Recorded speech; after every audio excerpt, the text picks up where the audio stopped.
bangkit berdiri. Bisa ya? Apa kabar? Tepuk tangan dong buat teman-teman semua. Saya bangga hari ini berdiri di sini. Kenapa? Karena di luar sana banyak sekali orang yang sudah pulang ke rumah, nonton TV, happy-happy. Tetapi hari ini teman-teman membuktikan adalah orang-orang yang luar biasa. Kenapa? Mau berangkat ke sini untuk belajar. Dan itu membuat saya bangga pada teman-teman. Thank you.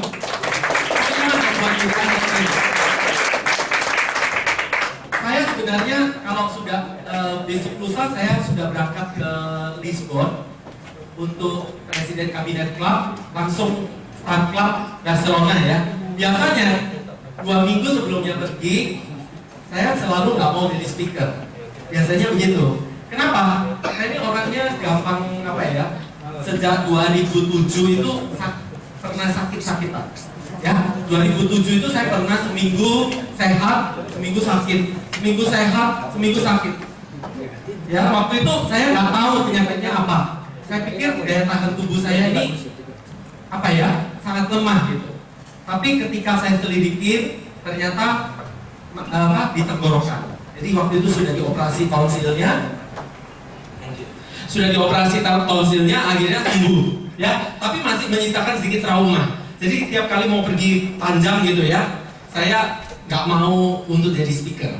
Tapi ketika Pak David dan teman-teman meminta bahwa ini SB9, saya nggak mau menolak. Saya langsung bilang yes. Kenapa?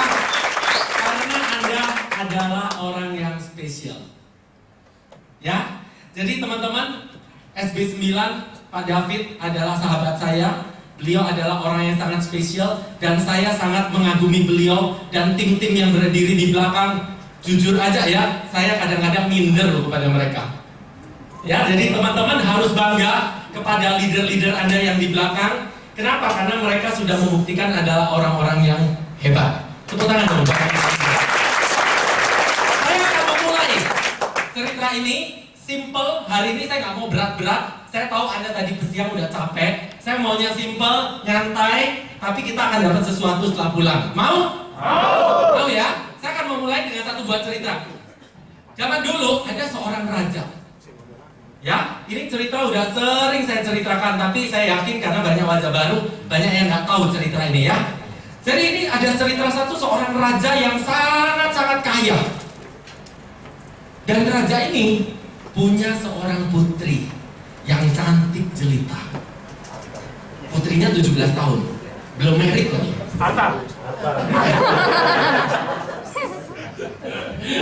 Ya, belum married. Jadi biasanya kalau zaman dulu ini ceritanya ya, rajanya pasti kepingin nggak cepet-cepet di-marriedin?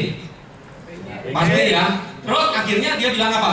Putri, aku mau bikinin kamu perlombaan supaya seluruh negeri datang ke sini ikut lombanya. Yang menang akan jadi suamimu. Karena lombanya ini lomba yang berat. Ya, terus dia umumkan, siapapun di luar sana harus ikut yang belum married. Terus dia umumkan, bahannya ribuan orang datang. Ya, ribuan orang datang untuk ikut lomba ini. Lombanya apa? Sangat sederhana lombanya.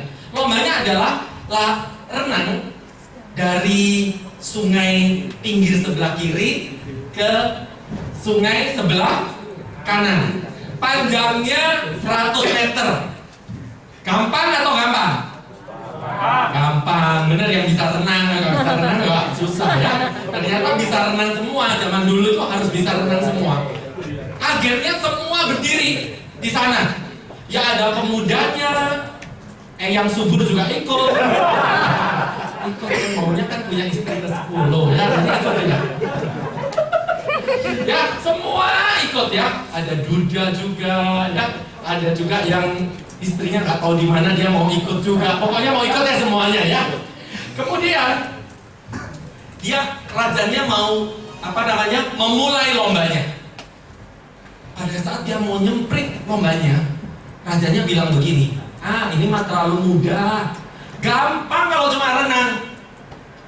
Dia panggil pengawal, dia bilang, ambil 100 ekor buaya kelaparan, cemplungin di sungai.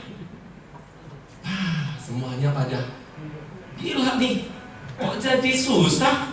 Ya, tapi raja nggak peduli. Dia bilang apa? Kalau nggak lomba, saya nggak mau. Harus lomba. Terus dia hitung, 1, 2, 3. Gak ada yang nyemplung. Semuanya takut. Bener ya? Takut. Aduh, gimana nih ya? Rajanya bingung. Apa yang dia lakukan? Raja nggak kehilangan akal. Dia panggil semua leader SP9 yang di belakang. Pinter motivasi ya. Kenapa pinter motivasi semua? Panggil, suruh ngadakan ADS, Ade seminar. Harus setelah diseminarin selama sehari, besok lomba. 1, 2, 3. Gak nyemplung, gak mempan. Ya, rajanya bingung. Terus akhirnya bilang gini, udah deh, kalau misalnya nggak ada yang nyemplung lagi, kita ganti lomba. Tapi saya mau coba yang terakhir. Dia coba nih. 1, 2, 3. Nyemplung 1 loh. Lumayan ya. Nyemplung 1. Terus apa yang terjadi? Dia tendang buayanya. Pasti dong, buayanya pasti akan makan dia. Tapi dia tendang kiri, tendang kanan, tendang kiri, tendang kanan. Akhirnya babak belur tapi sampai di tepian. Begitu sampai di tepian dengan babak belur ya, semua, wah, rajanya dan semua orang tepuk tangan. Betul ya? Semua bilang hebat. Coba deh kita tepuk tangan ya. Terus rajanya bilang begini, hei anak muda sini, kamu sudah hebat, kamu luar biasa, kamu dahsyat, kamu fantastis. Yes. Rajanya kan udah ikut seminar kemarin. Jadi udah pinter. Terus rajanya bilang, lu kepingin apa hari ini? Mau jadi raja hari ini? Bilang tidak. Terus mau kawin hari ini juga? Tidak. Dia bilang, terus mau apa? Rajanya bingung, kamu mau apa? Saya mau tahu siapa yang dorong saya tadi.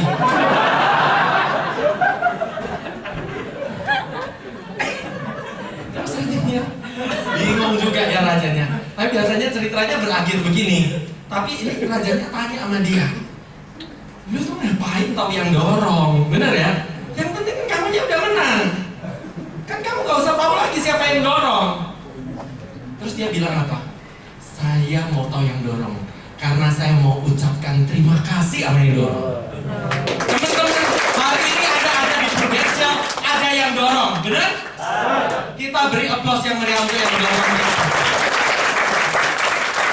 Kalau gak ada yang dorong, gak akan hadir di sini kan? Jadi semua ada yang dorong. Bisnis ini filosofinya apa? Banyak sekali. Bisnis di Prudential itu seperti lomba itu.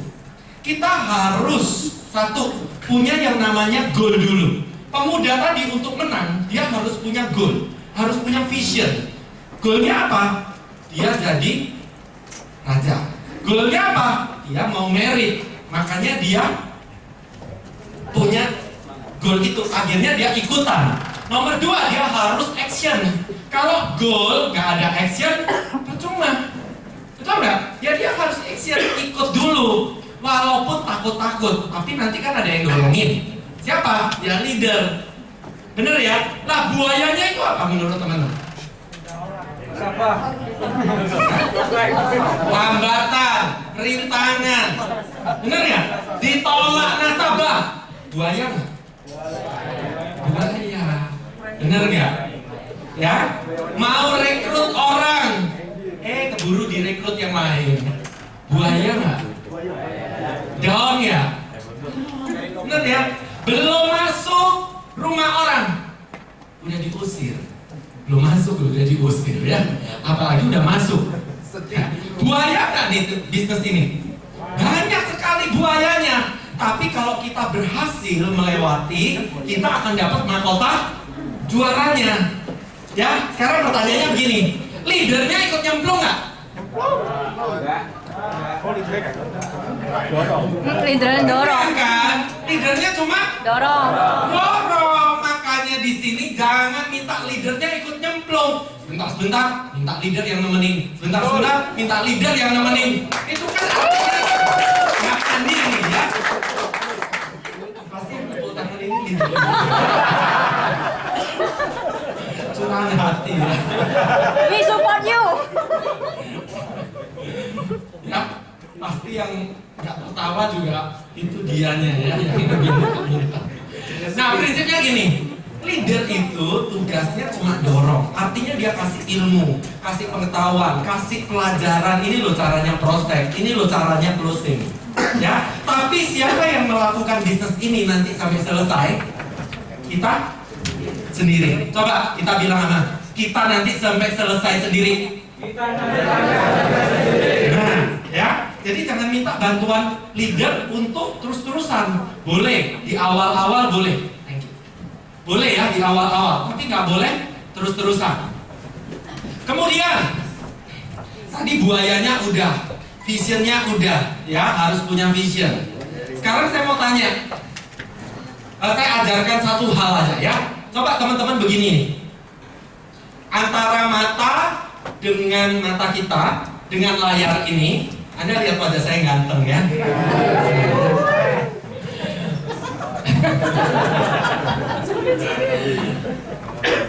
Teman-teman, coba taruh impian Anda di sini.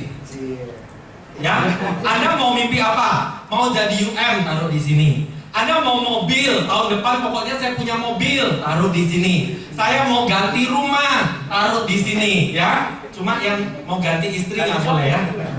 Taruh apapun yang Anda mau, taruh di sini. Kemudian tangannya semua begini, taruh antara mata dan layar. Fokuskan satu aja teman-teman, jangan dua. Ya. Biasa nonton film silat jadinya dua. Cuma yang boleh dua ini cuma satu film silat, dua dokter Opsin.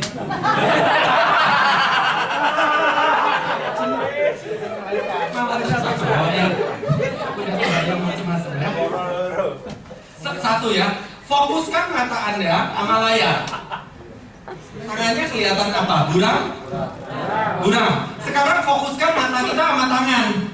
Layarnya buram nggak? Apa artinya? Ini adalah visi. Tangan ini adalah hambatan, buaya. Kalau kita fokus, kita turunin tadi.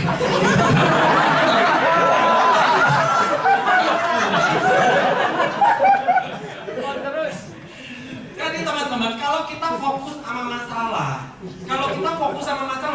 visi kita buram nggak? Buram. Jadi kalau sebagai agent, kita harus tahu apa ya namanya? Harus tahu resikonya. Artinya apa? Jangan pernah ada jadi agent, kemudian begitu ditolak nangis. Bisa ngerti ya?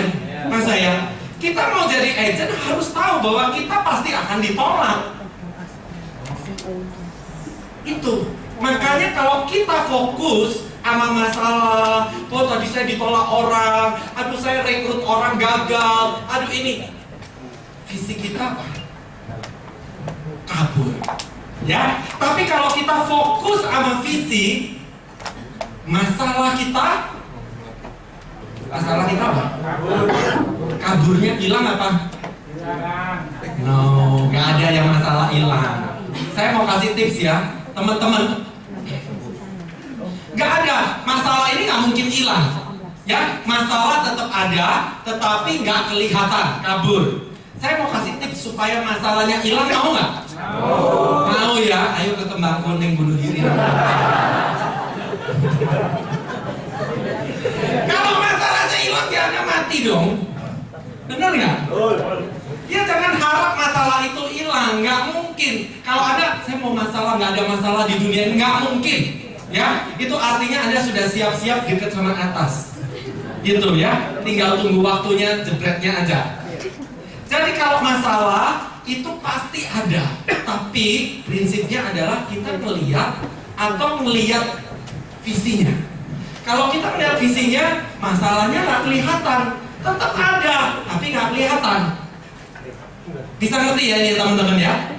Bisa ya? Sekarang angkat tangan sini semua. Bilang sama sebelahnya. Jangan fokus sama masalah. Fokus sama visi. Angkat tangan kiri. Januari visi kita tercapai semua.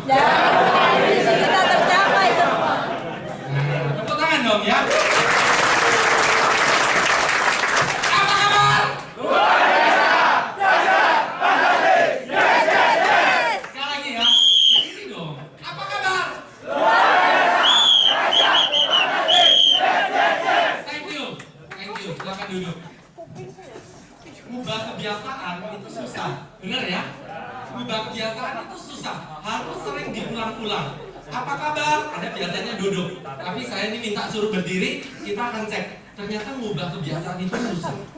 Ya, itu seperti agent yang baru. Agent baru itu susah sekali loh mengubah kebiasaan. Benar ya, kalau Anda udah biasa rokok, nggak ngerokok, nggak enak kan mulutnya. Betul ya?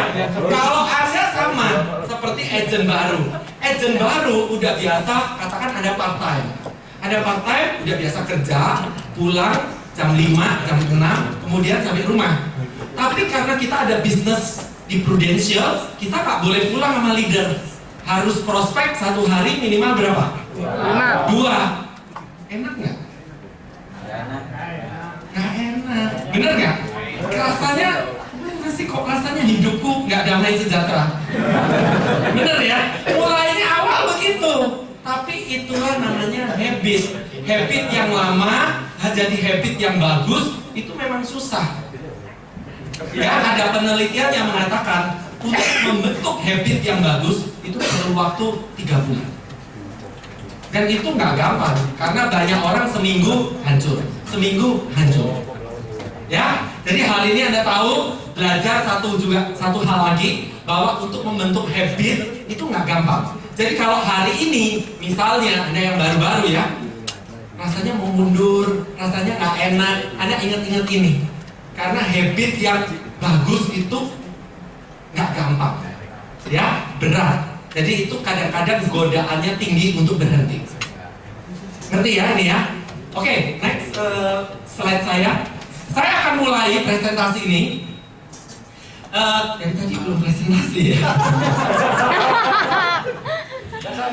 Judulnya adalah berpikir besar dan berjiwa besar. Ya, saya mau agak modifikasi. Biasanya saya kalau speak itu ngajarin mengenai selling, rekrut. Karena puji Tuhan ya, saya pengajar financial planner. Ya, jadi saya beberapa kali dipercaya untuk mengajar financial planner, juga mengajar di pernah saya diundang 2 kali di S2 ya. Kandidat S2, saya harus ngasih kuliah di UNER. Tapi bukan karena saya pinter, tidak. Tapi mereka melihat saya ada pengalaman dan background saya adalah dokter. Dan background saya adalah dokter. Karena nggak banyak dokter yang sebagai financial planner. Jadi bukan karena saya pintar ya teman-teman, tapi karena background itu akhirnya mereka percaya saya bisa memberikan. Jadi prinsipnya begini teman-teman. Banyak speaker selalu mengatakan mengenai bagaimana kita harus berpikir besar. Betul ya? Bagaimana kita nanti tahun 2014 bisa jadi unit manager, bisa beli rumah, bisa beli mobil. Itu berpikir besar kan? Hari ini saya modifikasi. Ya, 15 menit pertama saya akan bicara mengenai berpikir besar. Tetapi di endingnya, setengah jam berikutnya saya akan bicara mengenai berjiwa besar. Karena ini gak banyak yang bahas. Tapi saya merasa bahwa ini sangat-sangat perlu untuk Anda.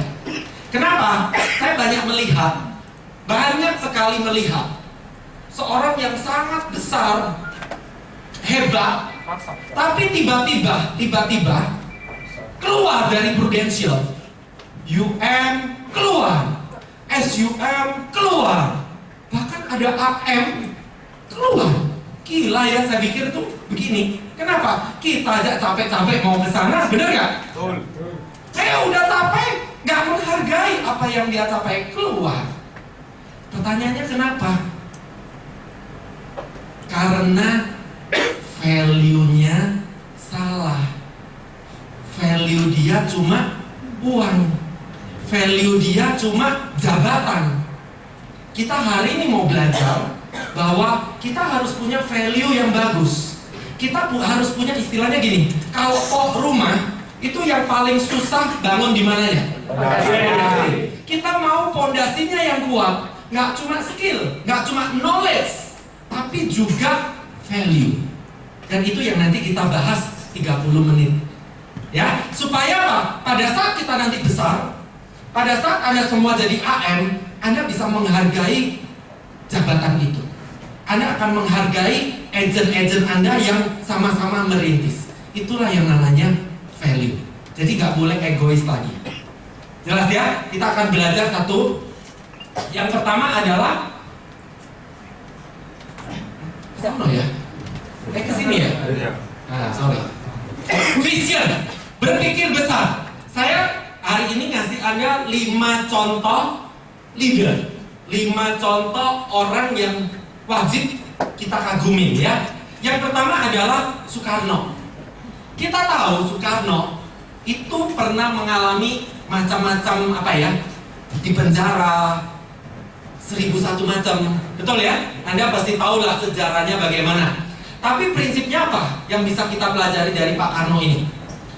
Dia adalah orang yang berpikir besar. Pada saat Indonesia masih dijajah, orang nggak akan berani berpikir bahwa bisa merdeka. Tapi kalau nggak ada Bung Karno, kita mungkin hari ini tetap dijajah. Betul nggak? Betul. Ya, kita harus mengakui bahwa kita beruntung sebagai bangsa Indonesia. Kenapa? Karena kita punya Bung Karno yang mengajari kita untuk berpikir besar. Saya masih ingat ya, jargonnya Bung Karno apa? Gantungkan cita-citamu Setinggi langit. Itu kan dari Bung Karno. Dan itu yang kita terapkan terus kan sampai hari ini. Ya, gantungkan cita-citamu setinggi langit. Sekarang agent punya vision apa? Contoh, saya mau tanya ya ke beberapa orang.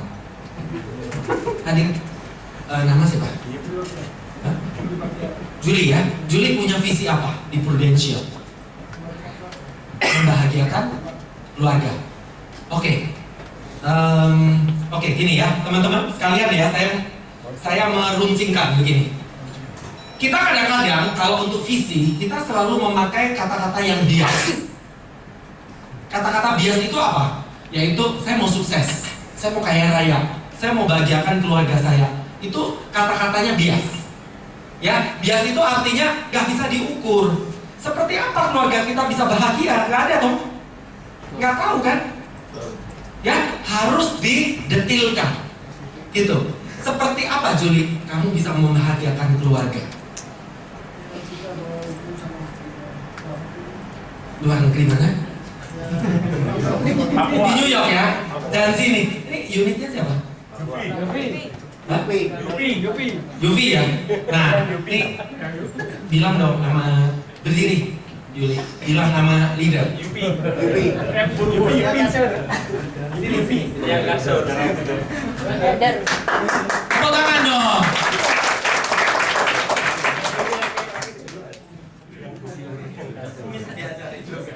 Bilang, kamu visinya apa? Kamu bilang.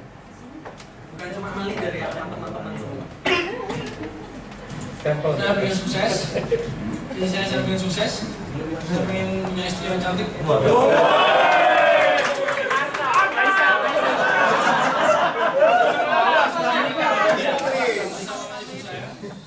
Suatu ketika beli dari negeri, saya pengen punya rumah yang nggak begitu sangat-sangat bagus, cuma cukup untuk keluarga saya.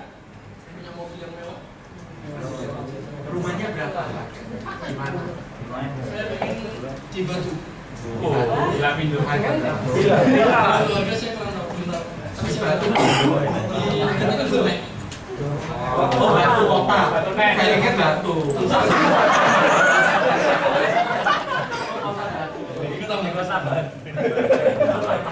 Mobilnya apa? Alfa. CRV Oh, ya? sama kayak Sama kacang toh. CRV tahun 2010. Bos. Yang terbaru. Yang terbaru di tahun Contoh itu. Contoh permis.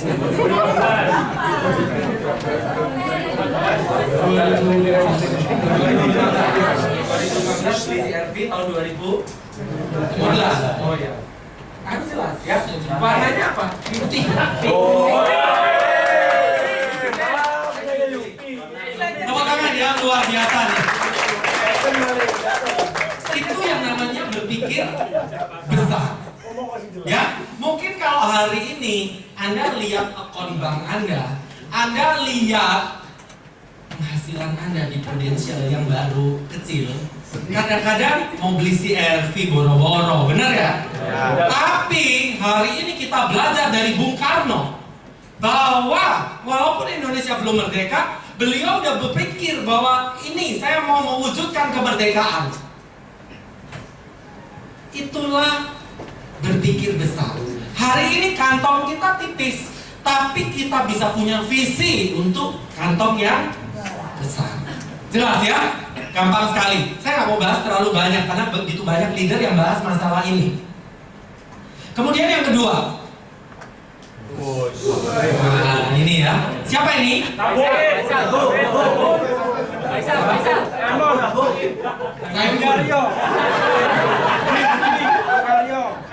Ini kayaknya Febian ya. Febi ya? Iya, udah betul. Iya. Yang subur ya. Sylvester Stallone. Resilient. Apa itu resilient? Resilient itu adalah daya lenting. Ya, daya lenting itu kayak apa? Kayak bola. Begitu Anda lempar, kalau itu bolanya bisa melenting tinggi, itu namanya daya lenting. Ya, misalnya bola bekel. Tapi kalau misalnya bolanya Anda lempar nggak melejit ke atas, itu berarti daya lentingnya rendah. Ya, berarti itu dia nggak punya resilient, namanya begitu. Nah, kita mau belajar dari Sylvester Stallone. Daya lentingnya kayak apa? Ya, nah kita mau dengar ya bahwa cerita Sylvester Stallone waktu pertama kali dia mau jadi bintang film Hollywood, dia kan wajahnya satu nggak tampan, dua orang Italia, ya. Kemudian dia bawa skenario itu film Rocky, ya. Sebelum dia Rambo kan dia Rocky, main film tinju itu. Dia bawa skenario, dijual skenario itu ke produser. Tapi apa yang dikatakan produser? Gak ada yang mau. Dia datang ke hampir 50 orang produser, tidak ada yang mau. Terus apa yang terjadi? Dia tetap berjuang. Anda bisa bayangkan ya teman-teman, dia terus berjuang. Akhirnya ketemu satu produser yang mau. Tapi produsernya ngasih dia syarat. Syaratnya apa? Kamu gak boleh main. Bukan kamu yang main, kamu gak boleh main. Kenapa? Saya beli skenarionya, tapi yang main harus orang lain. Karena wajah seperti ini gak kejual. Sedih gak dia? Sedih. Tapi akhirnya dia terus jalan, terus cari produser yang mau, yang sesuai dengan visi dia. Dan apa yang terjadi? Akhirnya ada satu produser yang mau, diambil skenario itu, dia disuruh main, dan kita tahu Rocky meledak. Ada 1, 2, biasa ya, kayak sinetron Indonesia kan sama ya. Kalau meledak itu selalu ada tersanjung 1, 2, 3, 4, 5. Sekarang udah keberapa ya? Hah? Apa? Udah gak ada lagi ya? Jadi tersandung. Sekarang nanti yang subur 1, 2. Nah, Sylvester Stallone kita bisa belajar, yaitu mereka mempunyai daya lenting. Sekarang begini teman-teman, apa aplikasinya buat agent? Kalau Anda hari ini, misalnya ditolak orang, kemudian itu kayak bola ya, begitu dilempar ke bawah, Anda ditolak orang. Tapi pertanyaannya, bisa melenting nggak ke atas? Bisa. Yakin? Melentingnya separuh apa lebih tinggi? Harusnya lebih tinggi ya. Saya nggak tahu. Anda yang harus jawab. Anda punya resilient nggak? Kalau leader yang sukses itu selalu punya resilient. Hari ini saya mau belajar supaya teman-teman begini. Sekarang saya mau tanya, Anda mau jadi nice leader atau good leader? Biasanya pertanyaannya begitu ya. Orang jawab good leader. Tapi hari ini saya katakan, jangan jadi good leader. Good leader itu apa? Artinya leader yang bagus. Leader yang bagus ya, bukan baik. Kalau nice itu leader yang baik. Tapi kalau good leader artinya leader yang bagus. Tapi hari ini saya katakan, jangan pernah menjadi good leader, tapi jadilah great leader. Kita mau belajar bagaimana Anda dari good leader sampai jadi great leader. Mau? Mau. Jadi orang leader yang bagus sampai jadi leader yang luar biasa. Mau? Mau. Berpikir besar. Yang kedua, harus punya daya lenting. Hari ini Anda sebagai agent, boleh angkat tangan nggak siapa yang masih agent? Wah, hampir semua ya. Anda sebagai agent nih harus punya daya lenting. Kalau Anda sebagai agent nggak punya daya lenting, ketemu orang ditolak 5 kali udah KO, udah muntaber, udah hipertensi, stroke. Ya itu namanya gimana mau jadi great leader.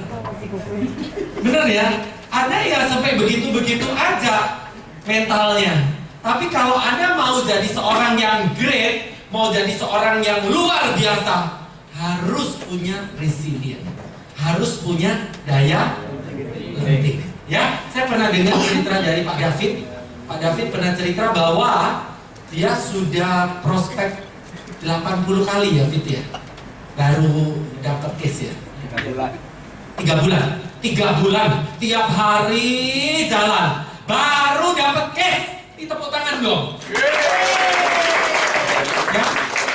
Artinya apa? Punya nggak daya lenting? Punya. Inilah seorang great leader.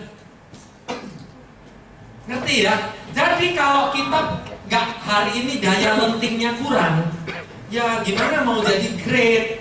Good aja belum tentu. Mutaber. Ya akhirnya muntaber, hipertensi tadi, stroke tadi. Ya, akhirnya ujung-ujungnya di mana? ICU. Nah, ujung-ujungnya sengketa ya dengan Eyang Subur dan Adi Tim Slamet. Begitu. Jadi prinsipnya apa? Untuk menjadi dari good menjadi great harus punya resilient, harus punya daya lenting. Untuk bicara daya lenting, saya mau sharing mengenai kisah saya ya. Karena tak kenal maka Tak sayang. Saya ini seorang yang pendiam, pemalu. Kayaknya nggak kayak gitu ya hari ini ya.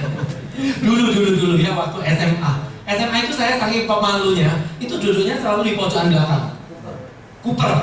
Gak mau ngomong, gak bisa ngomong, gak bisa bergaul. Duduknya paling belakang pojok. Minder. Ya, minder. Kalau diajak ngomong itu nggak keluar suara. Nggak bisu ya. Saking pendiamnya gitu ya. Saking pendiamnya. Kenapa saya milih di pojokan belakang? Saya ini walaupun pendiam, pemalu, saya ini cerdas ya. Ini baru kali ini ada speaker muji-muji diri. Nah, mainnya apa? Saya pikir gini loh. Oh, saya ini harus pakai strategi. Strateginya apa? Saya kan pemalu. Biasanya guru-guru itu kalau ngasih soal sini kan? Betul nggak? Ya. Depan dulu kan? Kebanyakan depan. Nanti kalau sudah sampai tengah-tengah bel bunyi kring ya. Nah, itu strategi loh teman-teman ya. Dan saya nggak pernah dipanggil. Kenapa? Karena duduknya selalu paling pojok. Gitu. Tapi saya juara. Ya, tapi apa yang membuat saya berubah? Waktu saya mahasiswa, itu saya punya adik kelas. Hari ini dia dokter mata ya di salah satu rumah sakit di sini. Saya biasa kalau orang kos-kosan itu selalu bertandang main-main ya ke tempat tetangganya gitu. Termasuk adik kelas saya ini. Adik kelas saya itu yang ngingetin saya. Dia bilang begini, Ivan, kamu itu heran ya, jarang ngomong. Tapi begitu ngomong kok saya percaya sama kamu. Mbok bujuin pun saya percaya. Ya, tapi hari ini saya udah bertobat ya, nggak bujuin. Jadi jangan percaya, jangan takut. Nah, dibujuin pun kamu saya percaya. Nah, saya dari satu omongan itu, saya pulang ke kamar saya merenung. Saat itulah saya merasa bahwa itu perubahan dalam hidup saya. Saya mulai berpikir begini, Oke, berarti Tuhan sudah kasih saya talenta. Talenta untuk berkata-kata dengan bagus. Bukan talenta bujui ya. Talenta dengan berkata-kata dengan bagus meyakinkan orang. Kenapa saya nggak pakai talenta ini? Ngerti ya mas saya ya? Saya bisa mempengaruhi orang negatif. Saya juga bisa mempengaruhi orang positif. Tapi kalau saya cuma diam, saya nggak bisa jadi apa-apa. Ya, dan akhirnya saya putuskan, oke, mulai hari ini saya berubah. Dan akhirnya besoknya saya orangnya itu kalau sudah memutuskan, saya langsung action, nggak pakai nunda-nunda lagi. Ya, besoknya saya langsung pergi ke organisasi. Teman-teman yang terlibat organisasi baru saya tanyain, kamu organisasinya apa? Akhirnya saya pilih, saya beberapa organisasi saya ikutin. Biasa kalau di organisasi pertama itu kita jadinya apa? Yang anggota itu begitu dia lihat saya, wah dia kerja ini, orang nggak pernah organisasi, pendiam ya, dikasih yang paling sulit. Yang paling sulit kalau di organisasi itu apa? Cari dana. Itu yang paling sulit ya. Kalau mahasiswa cari dana, saya nggak tahu teman-teman pernah nggak cari dana waktu mahasiswa. Saya dulu kalau mahasiswa cari dana itu jualan makanan. Ya, jualan makanan ke rumah-rumah orang, ke kantor-kantor, terus dapat duit, nah itu untuk dananya. Dulu saya nggak pernah berpikir bahwa hal itu ternyata berguna untuk pekerjaan saya nanti. Ya, saya kuliahnya kan kedokteran, mana berpikir saya jualan. Bisa ngerti ya teman-teman ya. Tapi saya selalu menjalankan apapun dalam kehidupan saya dengan rela gitu, dengan ikhlas. Jadi nggak pernah komplain, nggak pernah marah, nggak pernah bersungut-sungut. Ya iyalah, nggak apa-apa. Saya kan orang baru, ya udah saya belajar. Mau jadi dana, seksi dana boleh. Karena seksi dana itu keluarnya paling besar. Kan butuh bensin, keliling, waktu, tenaga, ya ujung-ujungnya ditolak orang. Itu mentalnya harus kuat juga. Dan akhirnya saya lalui itu. Setelah setahun, saya diangkat di organisasi itu. Diangkatnya jadi apa? Waktu ada panitia, dulu kalau seksi dana nggak masuk di kepanitiaan. Tapi sekarang tiba-tiba nama saya ada di kepanitiaan. Aduh, saya seneng banget. Jabatannya keren. Teman-teman tahu apa jabatannya? General Affair. Keren ya? Bagian umum. Ya, General Affair. Saya begitu. General Affair, Ivan Suryanata. Aduh, saya seneng. Akhirnya nama saya tercantum di kepanitiaan ya, walaupun General Affair, tapi kayaknya jabatan itu keren. Saya tanya sama ketuanya, sebenarnya General Affair apa sih tugasnya? Pembantu umum gitu. Ya, pembantu umum itu namanya General Affair. Jadi gimana? Dia ngomong gini, pokoknya gini aja Van. Nanti kalau perlengkapan butuh orang angkat-angkat, lu dipanggil. Ya kan? Nanti kalau sudah habis seminar selesai semuanya dibongkar-bongkar, lu dipanggil ngangkat-ngangkat. Oh oke. Saya orangnya nggak pernah komplain ya, sekali lagi ya. Teman-teman terima apapun perintah. Kadang-kadang kita kalau komplain, kita kalau sudah ngomel duluan, kita nggak dapat berkatnya. Betul ya? Sama agent. Agent kalau Anda hari ini prospek ya, sehari dua belajar ya, harus nyapalin ya, Pak Ali. Nggak enak, nggak mau. Dapat nggak? Nggak dapat. Betul ya? Jadi harus nurut. Saya orangnya nurut.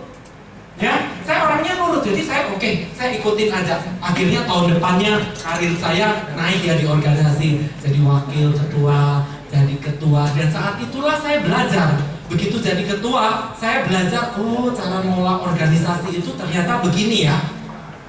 Ya, kenapa? Karena saya orangnya pendiam dan bukan lahir sebagai pemimpin. Bukan. Saya tipe orang yang follower. Ya, saya tipe orang yang follower. Udahlah, lu kemana gua ikutin deh, gitu. Tapi kehidupan membentuk saya untuk menjadi seorang pemimpin. Akhirnya begitu lulus, saya praktek di mana? Di salah satu kota di Jawa Timur, jadi dokter di sana. Ya, pada saat jadi dokter, saya juga memutuskan untuk berubah. Berubah apa? Karena begitu datang biasanya gini ya, kalau dokter-dokter yang baru-baru itu dikerjain oleh dinas kesehatan. Mohon maaf ya, nggak ada dinas ya di sini ya. Ya. Nanti saya dimarahin lagi ya. Biasanya apa? Ditempatin di pojok gunung.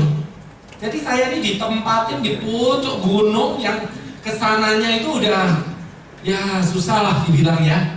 Gitu. Jadi nggak ada ledeng. Jadi 3 tahun loh saya di sana ya.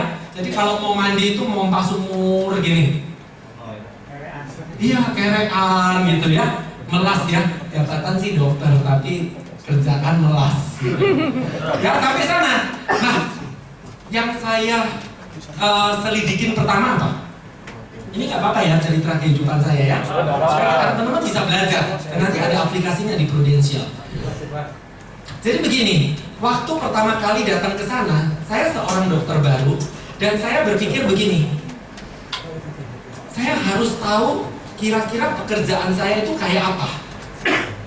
Ya, ternyata saya jadi kepala puskesmas dan saya membawai 9 desa ya, satu kecamatan 9 desa dan cukup besar. Ya, penduduknya mungkin sekitar 300 ribuan orang. Jadi lumayan besar untuk kelas itu ya, untuk kelas kecamatan. Kemudian pada saat itu saya langsung mulai survei. Nah, itu tips ya bagi teman-teman yang agent baru. Kita sama. Begitu Anda masuk di Prudential, Anda harus mulai survei. Surveinya apa? Survei kira-kira orang berpengaruh di sekitar Anda itu siapa? Saya juga begitu. Saya mulai survei. Kira-kira orang berpengaruh di kecamatan ini siapa ya? Otomatis lah Pak Camat. Otomatis ya, itu Pak Camat dan timnya lah, ya Muspida. Tapi juga ada beberapa ketua-ketua partai. Ada beberapa tokoh-tokoh agama. Ya, nah saat itulah saya memakai strategi. Strateginya apa? Saya silaturahmi. Jadi nanti Anda begitu masuk di bisnis Prudential, Anda harus mulai memilah-milah di kantor ini siapa yang orang-orang berpengaruh. Di kantor Prudential sendiri ya, di kantor SB9. Nah, saat itulah Anda mulai belajar. Ya, belajar. Saya waktu sama leader saya kasih tips ya, waktu saya di Prudential sama leader saya, itu saya yang ngejar dia. Sekarang saya mau tanya di sini teman-teman yang ngejar leader atau dikejar-kejar leader? Dikejar-kejar. Contoh, training. Lo mesti datang ya, ini penting ya, harus datang ya. Atau kita yang menawarkan diri untuk datang. Menawarkan diri. Benar. Suara siapa ini? Gak kerasa kepaksa. Catat. Ya, ada yang nilai sendiri. Tapi prinsipnya begini, kalau Anda mau jadi sukses di bisnis ini, Anda harus proaktif. Anda harus proaktif. Anda harus cari orang-orang yang berpengaruh. Waktu itu di sini nggak ada training ya. Semua di Surabaya nggak ada training. Saya kalau mau training di Jakarta. Di Jakarta itu ada upline saya. Waktu saya kejar satu upline saya, itu susahnya minta ampun. Saya tahu dia luar biasa hebat. Saya mau ilmunya. Dia juga sering jadi speaker. Tapi saya mau secara personal. Apa yang saya lakukan? Saya tanya sama dia. Dia bilang apa? Sorry, saya ini kalau sampai selesai itu sampai jam 10 malam. Sampai sebulan ini, kamu kalau mau presentasi sama saya itu jam 10 malam baru bisa kita ngobrol. Saya terus bilang jam 10 malam di Jakarta saya harus nongkrong di mana? Bisa ngerti ya? Saya harus nongkrong di mana? Mallnya udah tutup semua. Dulu kan nggak ada yang kayak Sutos sampai jam 12 malam. Itu mallnya udah tutup semua. Terus gimana? Saya sewa apartemen. Iya, saya sewa apartemen 1,5 juta. Saya masih ingat. Saya sewa apartemen. Saya bilang, saya ajak beberapa orang gitu. Lu mau nggak sewa apartemen? Ayo kita mau undang si X ini datang untuk kasih sharing. Lu mau nggak? Nah, ada beberapa yang mau, ada yang nggak mau. Ya udah. Akhirnya saya terkumpul 6 orang. Urunan mah 250.000 dan teman-teman saya waktu itu masih agent loh. Saya masih agent, trainingnya di Jakarta saya mau urunan loh untuk sewa apartemen supaya upline saya itu kasih sharing lah. Itu namanya proaktif, ya. Dan itu yang saya lakukan waktu di desa. Waktu di desa, saya juga begitu. Saya silaturahmi, ya, main strategi. Itu namanya power of influence. Jadi teman-teman punya pengaruh, teman-teman kan pasti punya teman-teman lagi kan? Ya, teman organisasi apa, teman di musola, teman di mana gereja atau teman di mana. Pilih-pilih. Siapa di antara teman-teman saya di lingkungan ini yang jadi pusat pengaruh? Pusat pengaruh ngerti ya? Artinya orang ini jadi panutan. Nah, Anda deketin dia. Tekniknya begitu, ya. Tekniknya begitu ya. Anda deketin dia, sharing sama dia, itulah namanya pusat pengaruh. Dan itulah yang terjadi waktu saya praktek. Jelas ya? Kenapa saya lakukan ini? Kenapa? Karena dokter-dokter sebelum saya itu kalau praktek sepi semua. 1 minggu itu cuma dapat 2 pasien. Bayangkan loh, 1 minggu 2 pasien. Memang kita digaji pemerintah, tapi seminggu 2 pasien. Hah? Enggak sehat. Mereka main ke mantri, dukun, gitu-gitu. Ya, nggak ada yang cocok dengan dokternya. Makanya saya waktu ditempatkan di sana saya stres. Gila, ini saya terkungkung di desa. Begini nih, saya biasa hidup di kota loh.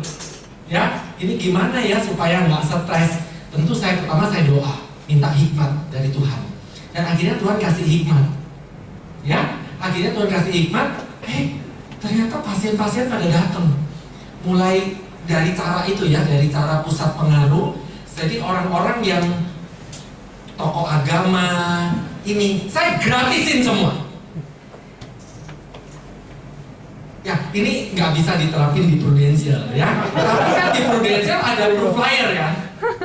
Kadang-kadang orang itu gini teman-teman. Kadang-kadang kalau saya masih lihat agent gini, mas saya nggak mau tawarin proof flyer. Kenapa? Nanti kan komisi saya dipotong sepertiga. Nggak mau dong, rugi. Nah, tapi teman-teman kalau sama pusat pengaruh perlu. Sama saya juga sama. Waktu saya praktek, tokoh-tokoh agama, kiai, semua saya gratisin. Pak Camat, semua saya gratisin. Tapi apa yang terjadi efeknya? Pasiennya banyak. 1 hari itu bisa mulai dari 5. 1 hari ya, padahal tuh dokter sebelum saya itu sudah 1 minggu 2 aja. Ini 1 hari 5, 10, 20, 30, 40, 50, 60. Sampai terakhir tuh saya udah KO 70, tarifnya saya naikin gila-gilaan ya, karena udah gak kuat lagi. Jadi sampai 70 pasien per hari. Kenapa? Ya karena saya tahu cara mainnya. Jadi teman-teman di semua pekerjaan, baik itu dokter, baik itu apapun, Anda harus tahu teknik cara mainnya. Termasuk di Prudential. Jelas ya teman-teman ya. Nanti pulang tolong pikirkan kata-kata saya ini dan mulai pikirkan bagaimana lingkungan Anda. Karena kita nggak bisa sebagai leader, kita kadang-kadang nggak bisa kasih tips yang pas. Kita perlu mengolah. Kenapa? Ini tipsnya umum. Tapi Anda pulang, Anda kelola. Anda lihat siapa ya di antara teman-teman saya ini yang jadi pusat pengaruh. Saya datengin. Begitu tekniknya. Jelas ya? Akhirnya berhasil, akhirnya bisa sampai 70. Tapi kenapa 70? Nah, kok bisa secepat itu? Karena dulu, nah ini teman-teman, hoki itu apa menurut teman-teman? Keberuntungan ya pasti nama lainnya ya. Yang disebut keberuntungan atau hoki itu apa? Hah? Bejo, ya itu nama lainnya. Apa? Ada peluang dan persiapan. Sekarang saya mau tanya nih Pak David, hoki nggak? Hoki. Hah? Hoki. Hoki itu arti hoki atau kerja keras? Kerja keras. Berarti nggak hoki. Hoki. Hoki itu tanpa kerja keras tapi, nah Pak David nggak hoki dong berarti. Bisa ngerti ya? Saya contoh deh Pak David. Pak David hoki nggak? Enggak. Nah, oke.